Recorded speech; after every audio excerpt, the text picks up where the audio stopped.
Like some other fundamentalist Christian churches, the message strictly forbade the drinking of alcohol, but it took it a step further in forbidding the use of alcohol in any form.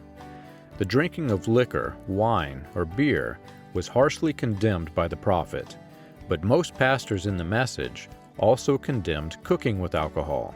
Some condemned even the appearance of drinking, though the prophet casually raised his glass for cheers. I had among my collection of the prophet's photographs a funny picture of the prophet and his family around the dinner table, each smiling ear to ear and raising their stemmed glasses for the camera. We laughed at those types of photographs because we knew that the prophet would never be drinking alcohol. I often wondered why the prophet forbade wine, while most men and women in the Bible drank wine, even recommended it. One of the greatest miracles in the New Testament was a story about Christ turning water into wine, to drink. The prophet often reminded us of Bible verses describing sin associated with drunkenness, but I always wondered why he did not remind us of the many passages that were supportive of drinking alcohol or wine. Even more confusing was the fact that we all drank wine for communion in church, even the children, in commemoration of the Last Supper. Yet we were forbidden to drink wine at our own supper at home. If communing with wine at home was sinful, wouldn't communing in church with wine also be sinful? I was surprised when I began researching the many things that we drank or used that were either made from or with alcohol. Some of the things that we used had large concentrations of alcohol. Vinegar was used for cooking or cleaning by most message families, as was vanilla extract and soy sauce. All included some alcohol content. Energy drinks, which many men in the message drank, had as much as 6% alcohol. Alcohol for medicinal purposes was strictly forbidden, yet many of us used mouthwash, which contained as much as 70% alcohol to fight bacteria. Many families swore by NyQuil and other cough syrups, which contained 10% or more alcohol. Some canker sore medicines were 90% alcohol. I compiled a long list of common household products that many of us ingested, not knowing that they were made with alcohol. It was very surprising. While message pastors condemned other families for taking a shot of whiskey for a cold or the flu, they themselves took medicines with alcohol. All the while they were preaching that the prophet could heal, and that we could receive healing from listening to the prophet's voice, and should not have needed the liquor for our ailments in the first place. Unsurprisingly, the stance against alcohol taught in the message had roots in the early history of William Branham's ministry and that of his associates. When I learned that former Congressman Upshaw was helping Roy Davis pose as an FBI agent to secure donations for an orphanage, and that Roy Davis claimed to have had a vision for the orphanage scheme, I wanted to know more about this vision and what those donations were used for. Davis had a long trail of accusations and convictions for swindling people out of their money, and I had no doubt that he was up to no good. But I was curious to see why a respected former congressman of the United States would join him in doing so. There had to be so much more to this vision than met the eye, and Upshaw's involvement had to be for purposes other than religion. According to the San Bernardino, California newspapers, William D. Upshaw and Roy E. Davis had convinced a wealthy Elizabeth Ussher to donate $8,500 to build an orphanage. In today's money, that is almost $125,000. It was no small amount of money that she had entrusted to the two men. She donated most of the money after Roy Davis posed as a federal agent in July of 1943, and later thousands more during a prayer meeting on the grounds of the orphanage site. Somehow their scam was exposed, and it was made public that the men were not as respectable as they had claimed. and the money was not being used for the purposes in which it was intended. Before long, all donors were attempting to get their money back, which resulted in a criminal investigation and a court trial.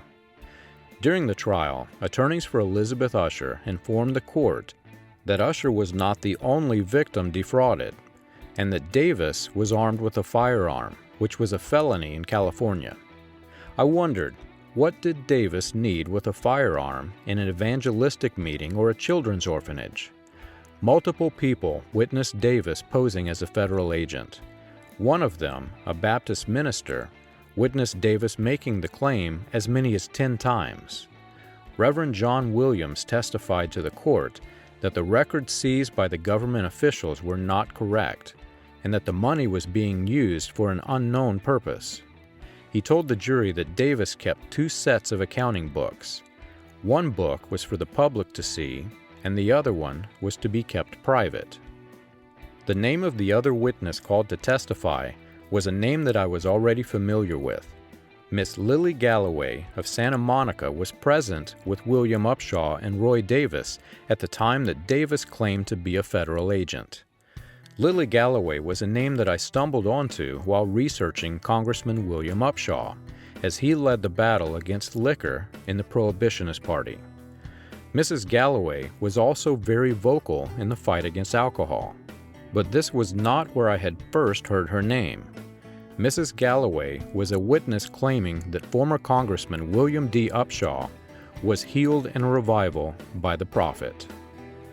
Lily Galloway married William Upshaw shortly after the criminal trial of Roy Davis. She was the state spokesperson for the Women's Christian Temperance Union, well known in the Los Angeles and San Bernardino area.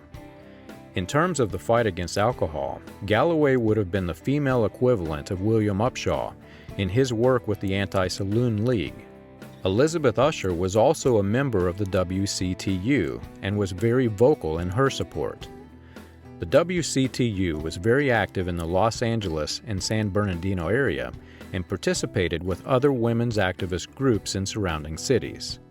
One of those groups was the Women's Relief Corps, a fraternal organization of women invited for ceremonial purposes to the WCTU conferences.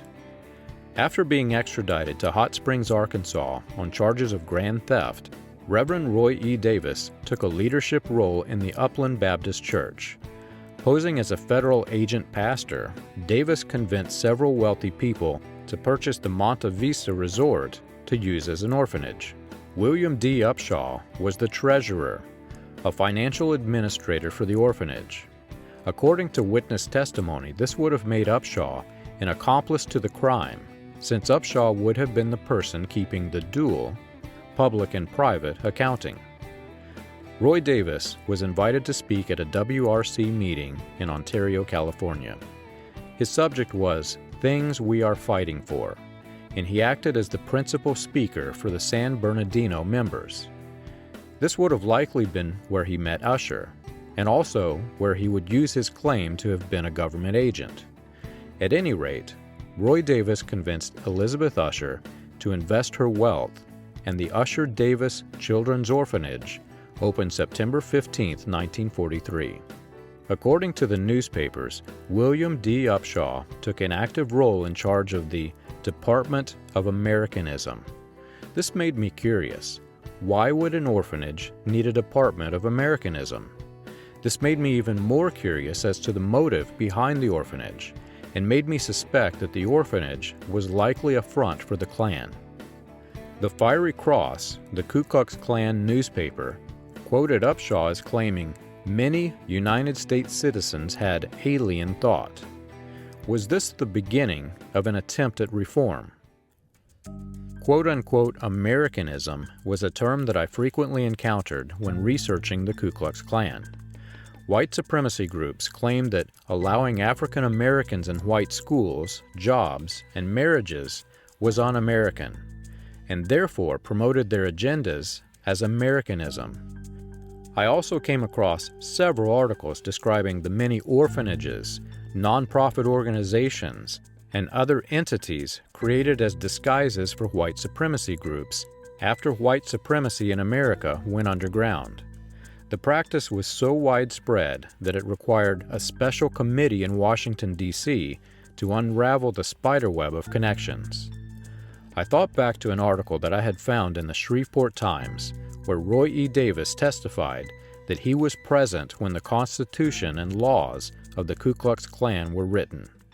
The Klan promoted themselves as a Christian organization, but it was evident that their structure was much more complicated than a simple group of Christians seeking to uphold their belief system. In meetings, lectures, publications, and public response, the Ku Klux Klan claimed to promote true Americanism, or pure Americanism, implying that any who did not support these beliefs were un-American. To most people, Americanism simply means being supportive of American values. But like a cult with overloaded keywords, the Ku Klux Klan used true Americanism, or pure Americanism, to tout white supremacy. I found the code word was also used by historians in books, articles, websites, and other publications.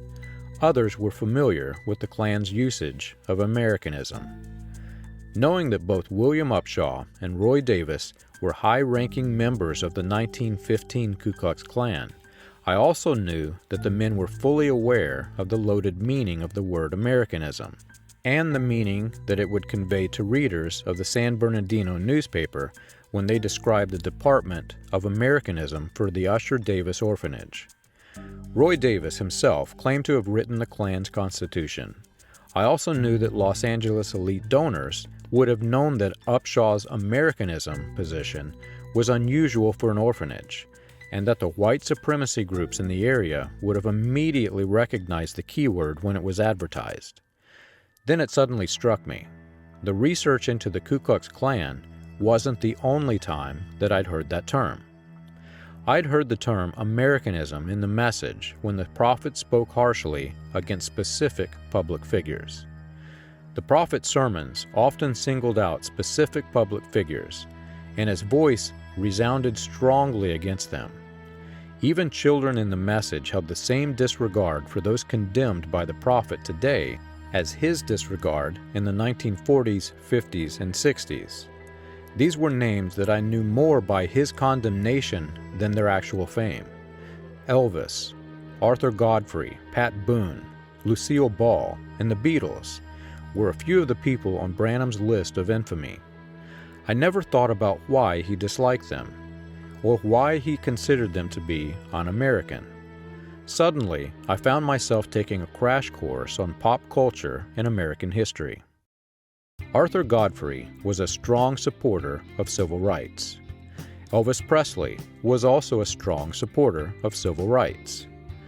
The I Love Lucy television program was controversial for their attempt at breaking racial barriers with an interracial marriage.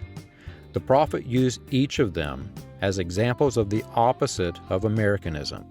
Pat Boone strongly supported Martin Luther King Jr., and the prophet claimed that Martin Luther King Jr. and the civil rights movement were inspired of Satan and communistic.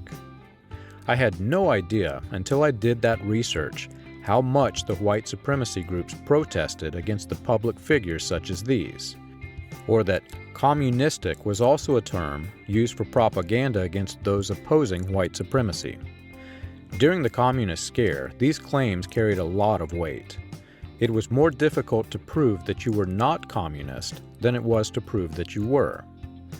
Knowledge of Davy Crockett, arguably a significant figure in American history, was considered so-called Americanism by the prophet, meaning that those who studied the history of Crockett were only pretending to be American. I was surprised to learn that the Davy Crockett television show was played by Fess Parker, and that Parker's television show broke down racial barriers, and it was among the few television programs that had African Americans in key roles. Ernie Ford received hate mail from white supremacists for hosting African Americans on his show, and his name was yet another name that the prophet condemned.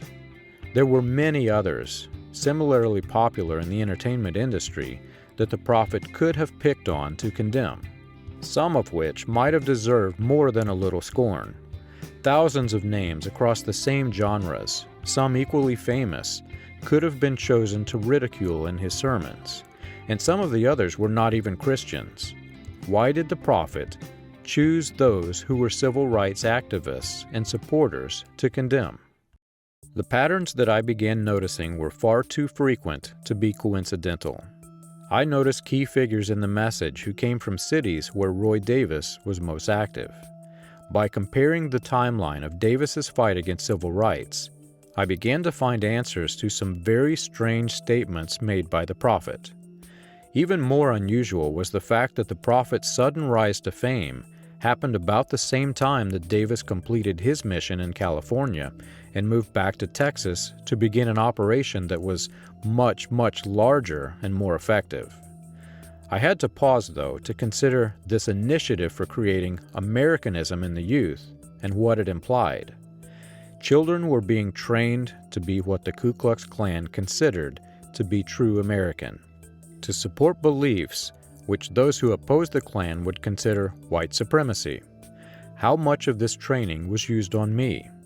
How much of this training did I expose my children to as we listened to the recorded sermons of the prophet every Wednesday, 2 times on Sunday, and many days between? It was time to examine the prophet's sudden rise to fame in 1947 and try to understand how and why he became a recognized leader in the post-World War II healing revival. From what I discovered so far, there were many attempts at a ministry, and more than one previous version of a prophet. Why was the 1947 version the only one that succeeded and would be remembered? What was it about 1947 that changed? And if this ministry remained connected to Roy E. Davis and William D. Upshaw, which it did, what was their motive and agenda?